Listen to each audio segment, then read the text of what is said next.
विश्वम्भर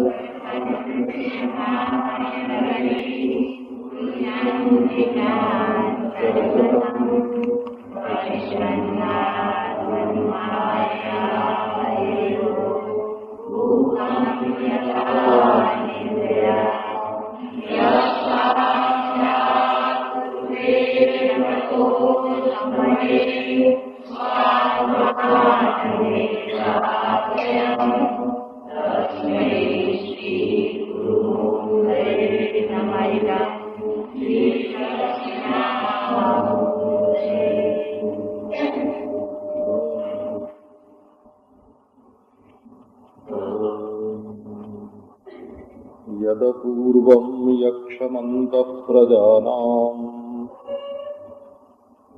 तन्मे मनः शिवसंकल्पमस्तु। ये कहते हैं सबके भीतर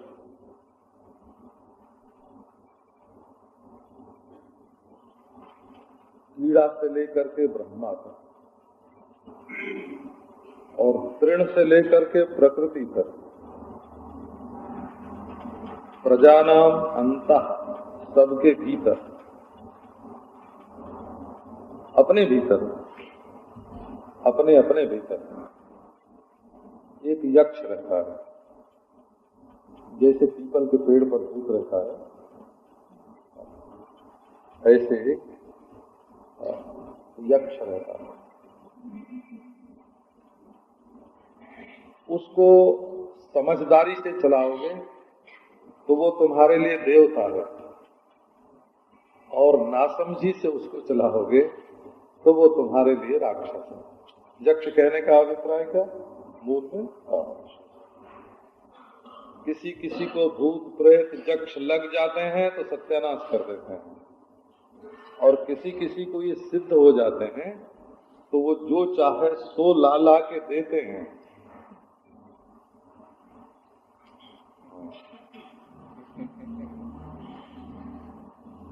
हमको कई बड़े बड़े सेठों ने बताया हो। सेठ का नाम इसलिए लिया कि कोई समझो मामूली आदमी बतावे तो उसका कोई स्वार्थ भी हो सकता है, परंतु जिनके पास धन संपत्ति पुत्र है ना, मील कल कारखाना है, वो ऐसी बातों में काहे को झूठ बोलेंगे। तो उन्होंने अपने जीवन में, हम नाम तो नहीं लेना चाहते, पर देश के जो बड़े बड़े उद्योगपति हैं उन्होंने बताया कि हमको एक यक्ष से ये चीज मिल गई। मन ही यक्ष है, इसमें जो शक्ति है, जो सामर्थ्य है, इसका ठीक ठीक सदुपयोग होना चाहिए। तो एक होता है, जैन लोग मानते हैं मन दो प्रकार का होता है। एक पौद्गलिक मन शरीर से संबंध रखने वाला, जड़ता से संबंध रखने वाला, और एक होता है आत्मिक, जीव से संबंध रखने वाला, आत्मा से संबंध रखने वाला। जैन लोग आत्मवादी हैं, जीववादी हैं, है ना।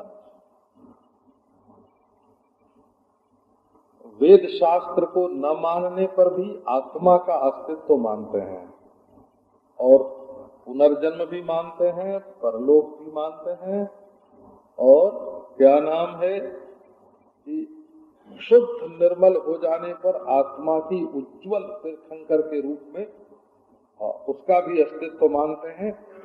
बौद्ध लोग निर्वाण की प्राप्ति होने पर आत्मा का उच्छेद मानते हैं, और जैन लोग निर्वाण की प्राप्ति होने पर आत्मा का उच्छेद नहीं मानते हैं, आत्मा का अस्तित्व मानते हैं।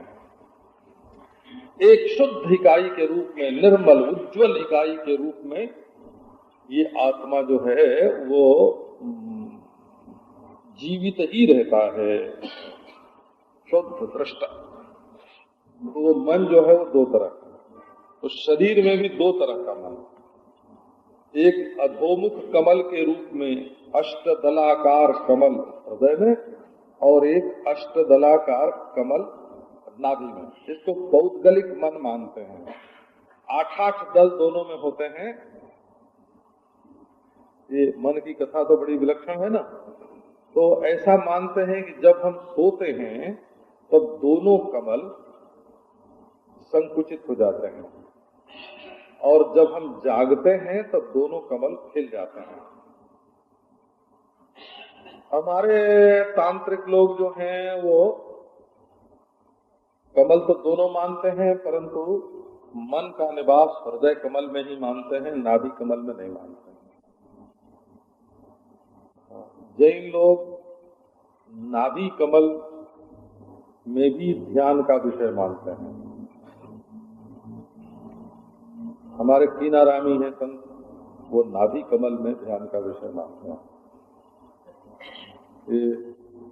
माने मन को एकाग्र यदि उसके केंद्र में करेंगे तब तो हो जाएगा, और चाहे जहां करेंगे तो पांव के अंगूठे में मन को केंद्रित करने लगो तो बड़ा मुश्किल पड़ेगा, और हृदय में केंद्रित करो तो बड़ा आसान पड़ेगा, आंख के ऊपर करो तो बड़ा आसान पड़ेगा, क्योंकि जहां मन पहले से ही घूम फिर करके आता रहता है। तो जैन मत में मन जो है वो मध्यम परिमाण है। जैनों की बात कर रहे हैं, वो नाखून से लेकर के सिर तक सारे शरीर में मन को व्याप्त मानते हैं, और ये नाभि और हृदय दो केंद्र मानते हैं। और ज्ञानात्मक जो मन है, ज्ञानात्मक जो मन है वो अपूर्वम है। वेद में से ही दिया हुआ है, ऐसे समझो। एक इंद्रियम और एक नो इंद्रियम, अनिंद्रियम। आंख कान आदि में जो मन है वो तो बाहर के विषयों को ग्रहण करता है, और एक अनिंद्रियम माने अल्पम इंद्रियम। संस्कृत में आकार का अर्थ अल्प भी होता है, जैसे अनुदरा कन्या। अरे ये तो ऐसी लड़की है कि इसके पेट ही नहीं है, अनुदरा कन्या बोलते हैं। तो वहां पेट न हो, बड़ी सुंदरी मानते हैं उसको, अनुदरा कन्या। तो ये प्राचीन शब्द है ना, पाणिनीय व्याकरण में प्रयुक्त है कि किसी शब्द के पहले अन लगने पर उसका बिल्कुल ना अर्थ नहीं होता। अल्पोदरा इत्यर्थ, अनुदरा का अर्थ अल्पोदरा है। तो इसी प्रकार ये मन जो है वो इंद्रिय नहीं है। इंद्रिय नहीं है माने इंद्र का बल होने पर भी, आत्मा के द्वारा प्रेरित होने पर भी ये बाहरी इंद्रियों की सहायता के बिना भीतर ही, जहाँ गांव नहीं है वहाँ गांव बना दे, जहाँ मंदिर नहीं है वहाँ मंदिर बना दे, जहाँ सरोवर नहीं है वहाँ सरोवर बना दे। यक्ष है ना, किसी को यक्ष सिद्ध था, बोले हमारे लिए तो एक सरोवर चाहिए। कहाँ सरोवर, लो सरोवर। एक आदमी जंगल में घूम रहा था, बड़ी प्यास लगी, भूख लगी, अनजान में ही कल्प वृक्ष के नीचे पहुंच गया। उसने कहा ओहो वृक्ष की छाया तो बहुत बढ़िया, लो पानी चाहिए। सरोवर होता तो स्नान करते, जल पीते, सामने सरोवर, स्नान कर लिया। अगर बोले यहाँ भोजन की सामग्री होती तो लो थाल। अब उसके मन में डर लगा कि कहीं यहाँ यक्ष तो नहीं है, तो एक यक्ष भी, एक भूत भी सामने आके खड़ा हो गया है। तो मन में आया कहीं हमारे ऊपर चढ़ न बैठा, तो चढ़ बैठा। तो ये सब कहाँ से हुआ? ये सब ये अपूर्वम जक्षम। अपूर्वम जक्षम का अर्थ है कि ये जक्ष बाहर नहीं रहता, भीतर ही रहता है। पूर्वम प्राक इंद्रियाणाम विषयो न भवते। ये इंद्रियों के सामने नहीं रहता, ये शरीर के भीतर ही रहता है। और ये परमात्मा रूप कल्प वृक्ष की छाया में ये तुम रहते हो, और वहां अपने बारे में जैसा सोचोगे वैसा हो जाओगे। अपने बारे में हीन भावना नहीं लानी चाहिए। ये अपूर्व जक्ष है, हीन भावना अपने लिए नहीं करना। देखो तुम, पहली बात तो ये है कि परब्रह्म परमात्मा ही हो। दूसरी बात यह है कि शुद्ध दृष्टा हो तुम। तीसरी बात यह है कि ईश्वर के अंश करता हो तुम। और चौथी बात यह है कि शरीर के संचालक हो तुम।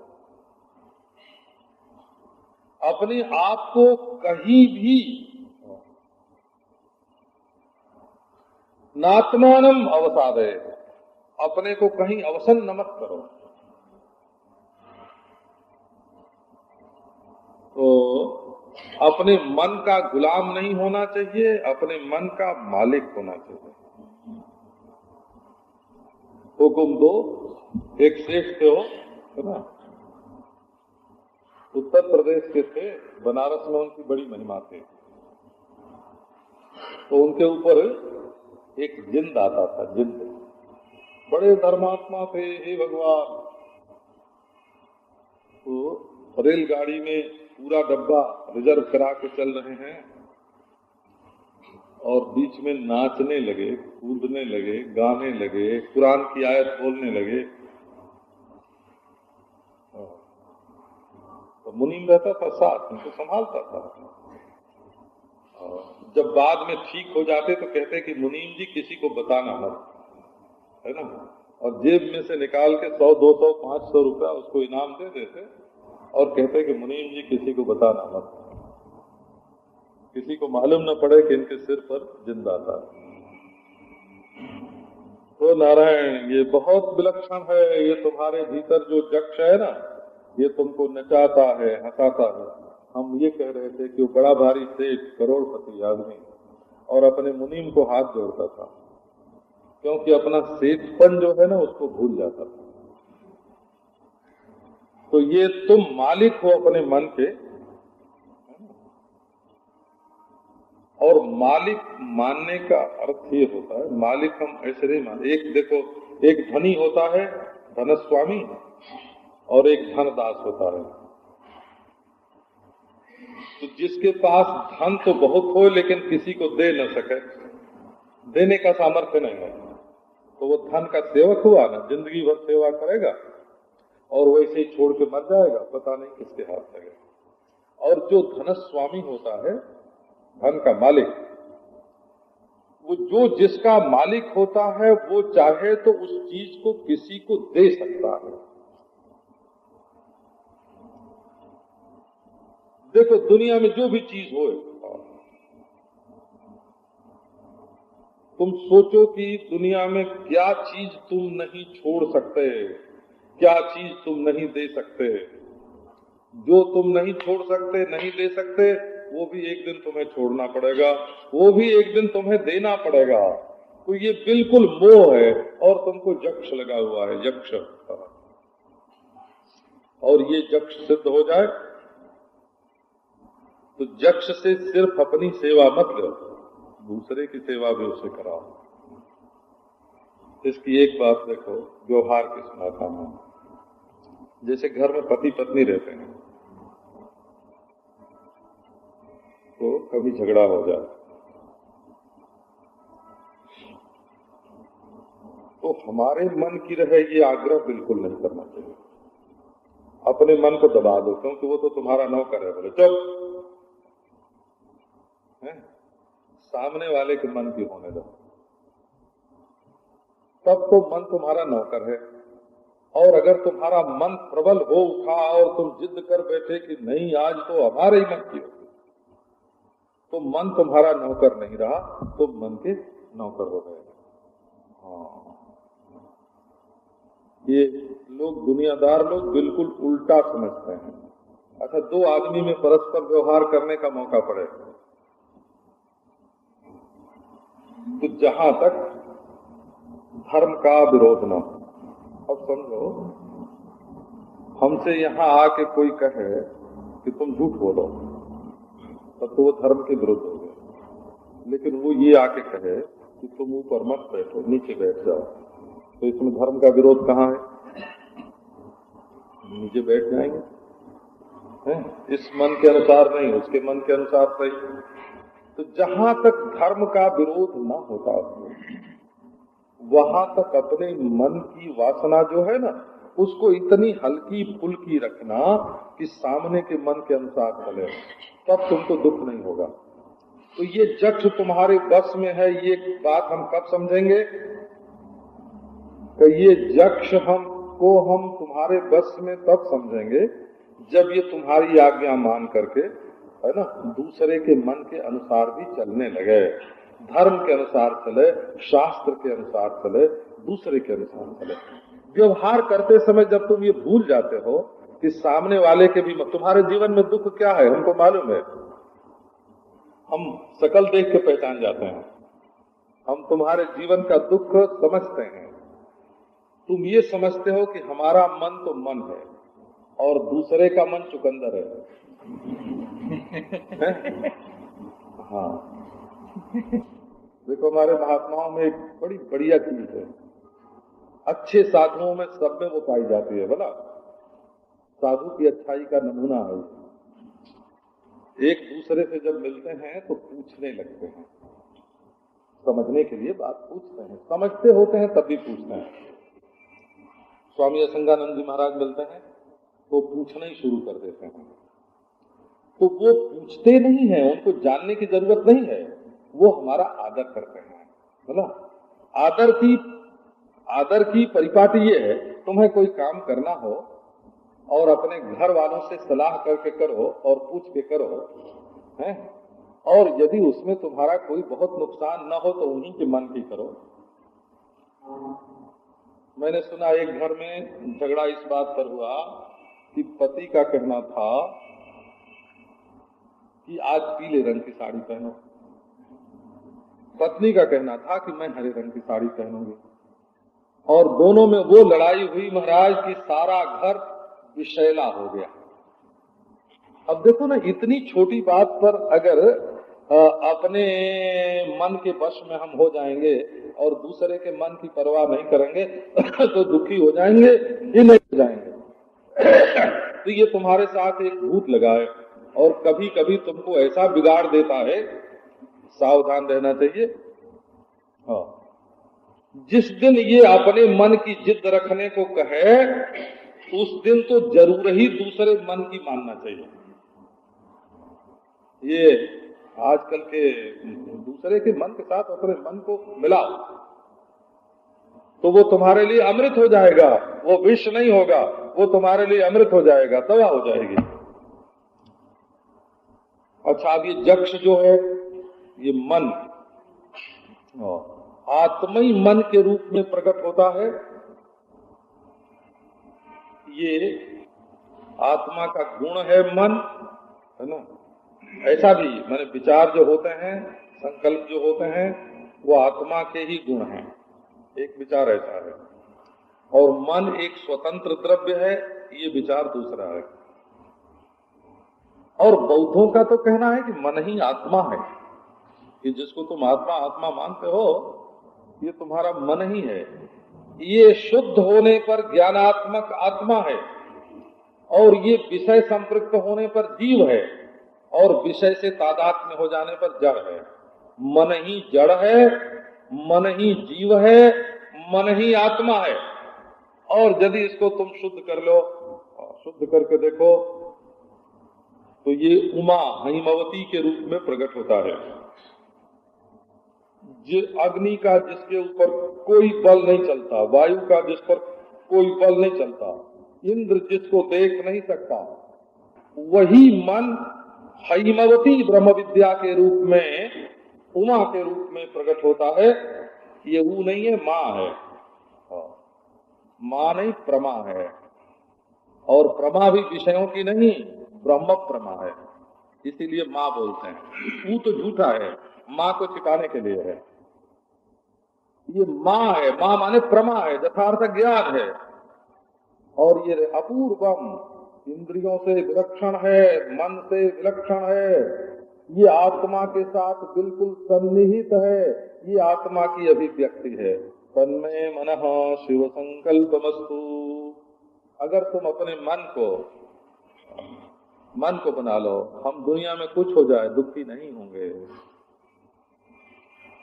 हम आपको स्पष्टम स्पष्टम बताते हैं। इस मन में जितनी भी बातें हैं वो बाहर से डाली हुई हैं, भीतर से निकली हुई कुछ नहीं है, सब की सब बाहर से डाली हुई है। इसलिए अकेले में जाके बैठोगे तो वही जो बाहर से डाली हुई बातें हैं वो याद आएंगे या नहीं आवेंगी। दो स्थिति हो सकती है, आवे या नहीं आवे, स्मृति या विस्मृति, परंतु सत्य का अनुभव नहीं हो सकता। दुनिया की चीज मन में आवे इससे भी सत्य का अनुभव नहीं हो सकता, न आवे इससे भी सत्य का अनुभव नहीं हो सकता। इसलिए हमारे आस्तिक समाज में भगवदाकार वृत्ति भी श्रवण आदि के द्वारा डालनी पड़ती है और ब्रह्माकार वृत्ति भी तत्वमस्यादि महावाक्य के श्रवण द्वारा भीतर डालनी पड़ती है। ये रंग तो ये चूरन तो डालना ही पड़ेगा। तो भगवत भक्ति जो है वो तो ऐसा है जैसे पानी में शहद मिला दिया, ऐसा हो मीठा हो गया। और ब्रह्माकार वृत्ति ऐसी है जैसे पानी में निर्मली बूटी डाल दी,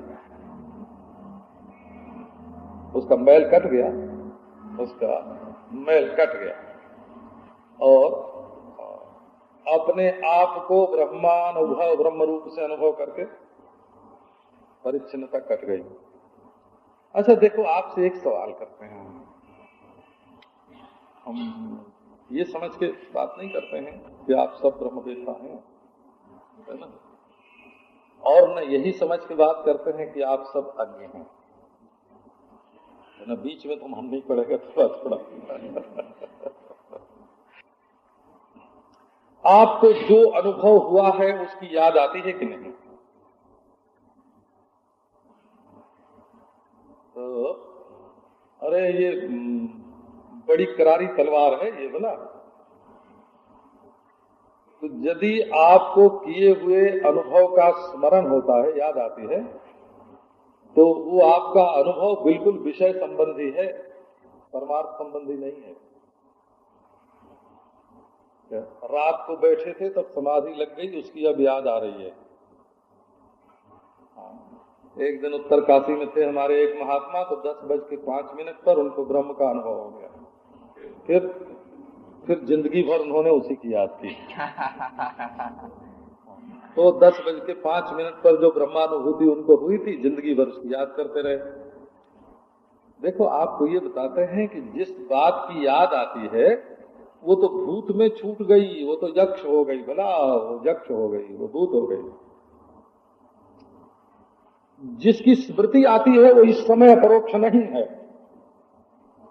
इस समय तो वो परोक्ष हो गया, और परोक्ष हो गया तो वो अनुभव तो मर गया है और उसका मुर्दा तुम्हारे मन में सड़ रहा है। स्मृति माने क्या होता है? क्या इस समय ब्रह्म नहीं है और इस समय क्या तुम वही नहीं हो? तो इस अपरोक्ष ब्रह्म के अनुभव का तुमको स्मरण क्यों होता है? अरे मेरे बाप हैं, तो अरे मेरे बाप, ये जो तुम्हें स्मरण होता है ना, स्मरण तो परोक्ष का होता है, और जो परोक्ष है वो ब्रह्म ही नहीं है, क्योंकि वो तो काल में कट गया। इस समय क्यों नहीं है, इस रूप में क्यों नहीं है, यही क्यों नहीं है? जो यहाँ नहीं है, जो अब नहीं है, जो यह नहीं है, तुम्हारी आत्मा नहीं है, उस अनुभव की याद कर करके, उस अनुभव की याद करके वेदांत ग्रंथों में एक बड़ा बढ़िया प्रश्न उठाया गया। ये बात आपके ध्यान में आ गई? तो इसका सिद्धांत सुना दें। जिस समय जिस वस्तु का अनुभव होता है उस समय उसकी स्मृति नहीं होती, और जिस समय जिसकी स्मृति होती है उस समय उसका अनुभव नहीं होता। एक ही अंतःकरण में स्मृति और अनुभव, ये मनोविज्ञान है। तन्मय मना शिव संकल्प वस्तु। जिस समय जिसकी स्मृति होती है उस समय उसका अनुभव नहीं होता, और जिस समय जिसका अनुभव होता है उस समय उसकी स्मृति नहीं होती। कल देखे हुए कि आज स्मृति होती है, वहाँ देखे हुए कि यहाँ स्मृति होती है, उस रूप में देखे हुए कि इस रूप में स्मृति होती है। जो तुम समझते हो कि रात को हमने ब्रह्मानुभूति की थी और अब स्मरण कर रहे हैं, वो तुम्हारा ब्रह्म तो क्षणिक था, अरे ये तो बिल्कुल दो हाथ मुदमोदक मोरे, ये अनुभूति तो बिल्कुल स्पष्टम स्पष्टम है। जद पूर्वम यक्षमंत प्रजाना। वेदांत दर्शन में एक प्रश्न उठाया हुआ है, ब्रह्मसूत्र की तो कथा करते हैं तो बड़ी लंबी है, जरा 555 तो सूत्र हैं और 191 अधिकरण है और 16 उसके पाद हैं, 4 अध्याय हैं, बड़ा भारी है। एक प्रश्न उठाया हुआ है कि कपिल ने जो कहा सो प्रमाण क्यों नहीं, वही सत्य क्यों नहीं? बोले फिर गौतम ने जो कहा सो, फिर पतंजलि ने जो कहा सो, फिर जैमिनी ने जो कहा सो है? ये प्रश्न उठाया हुआ। ये अलग अलग सारे अपने अपने नारायण अनुभव की दुहाई देते हैं कि ये हमारा, ये हमारा, ये हमारा है, ये हम के बच्चे जैसे हमारा बेटा, हमारा बेटा, हमारा बेटा करके, है ना, बेटे अलग अलग जैसे कर लेते हैं, ऐसे अपने अपने अनुभवों को भी अलग कर लेते हैं। अरे बाबा, ये हम को मिटा के जो अनुभव होता है ना, जिसमें सारे हम, जिसमें पतंजलि और कपिल और जैमिनी और व्यास नारायण, और जिसमें शंकर और रामानुज, सीधी बात है। व्यक्तित्व का अनुभव के साथ व्यक्तित्व की क्या चर्चा है? तो वेदांत दर्शन में निर्णय किया, स्मृत्य नवकाश दोष प्रसंगा इति चेन्न अन्य स्मृत्य नवकाश दोष प्रसंगात। यदि कहोगे कि कपिल को की स्मृति न मानने से दोष होगा, तो हम कहेंगे फिर जैमिनी की स्मृति न मानने से भी दोष होगा। स्मृति का अर्थ यही है कि जो जो उन्होंने अलग अलग अनुभव किया और उसकी स्मृति लिख करके पोथी में लिख दिया, तो अलग अलग जो अनुभव हुआ वो तो अहम अहम अहम के आधार पर हुआ। वो तत्व का निर्णय कैसे हुआ? अहंकार तो एक आकार का समुल्लेख है। अहम अहम अहम, ये तो एक बूंद है, ये तो एक तरंग है, ये तो एक बुलबुला है, और इसी बुलबुला के गुण की परीक्षा करके तुमने कह दिया कि यही जल तत्व है। तो वो गुण नहीं है, वो स्वाद नहीं है। तो एक ऐसी चीज चाहिए जो परिच्छिन्न अहम का नाश करे, और अपरिच्छिन्न अहम का जो ज्ञान है वो अहम की परिच्छिन्नता का नाश करता है। इसके बाद इसमें बौद्ध, जैन, वेदांती एक बात के बारे में बड़ी सहमत हैं। एक ऐसी, तीनों में एक ऐसी श्रृंखला है, एक ऐसी कड़ी है। वो कहते हैं कि इस परमार्थ की प्राप्ति हो जाने पर केवल क्लेश की शांति और मोक्ष ही नहीं होता, और एक और बात हो जाती है कि उसका जो जीवन शेष होता है उसमें महाकरुणा की धारा प्रवाहित होती है, ऐसा बोलते हैं। महाकरुणा, बस उसमें सबका भलाई है, उसमें किसी की हानि नहीं है। तो जैन लोग बोलते हैं अहिंसा की प्रतिष्ठा हो जाती है, ऐसे बोलो, अहिंसा की प्रतिष्ठा हो जाती है। बौद्ध लोग बोलते हैं करुणा की प्रतिष्ठा हो जाती है ना। और वेदांती लोग बोलते हैं सर्वभूत हिते रथा, सर्वभूत हित की प्रतिष्ठा। ये ब्रह्मज्ञानी में हो, सर्वभूत हिते रथा जो है ये ब्रह्मज्ञानी है। तो सर्वभूत हित रति ये वेदांतियों का, और महाकरुणा ये बौद्धों का, और अहिंसा ये जैनों का। जिसको परमार्थ तत्व का साक्षात्कार होता है उसके व्यक्तिगत जीवन में लोगों की भलाई है। हम सिर्फ हमारा कोई प्रयोजन अगर सृष्टि में है तो जेन के न प्रकारेण लोगों का दुख दूर हो, करुणा और अज्ञान दूर हो, दुख दूर हो, ये एक पक्ष है ना। वो मृत्यु आदि के भय से मुक्त हो, ये द्वितीय पक्ष है, और अज्ञान दूर हो, ये तृतीय पक्ष है। यत् प्रज्ञानम उत चेतो धृतिश्च यज्योतिरन्तरमृतं प्रजासु यस्मान् नरिते किंचन कर्म क्रियते तन्मे मनः। ये शिव संकल्पमस्तु, तन्मे मनः शिव संकल्पमस्तु। यत् प्रज्ञानम उत चेतो धृतिश्च। यत् प्रज्ञानम, ये प्रज्ञान है। प्रकर्षेण ज्ञायते अनेन, इति प्रज्ञानम। विशेष प्रतिपत्ति प्रज्ञा, जिससे हम वस्तुओं के अलगाव को ठीक ठीक समझते हैं। और चेतः, सामान्य रूप से जिससे हम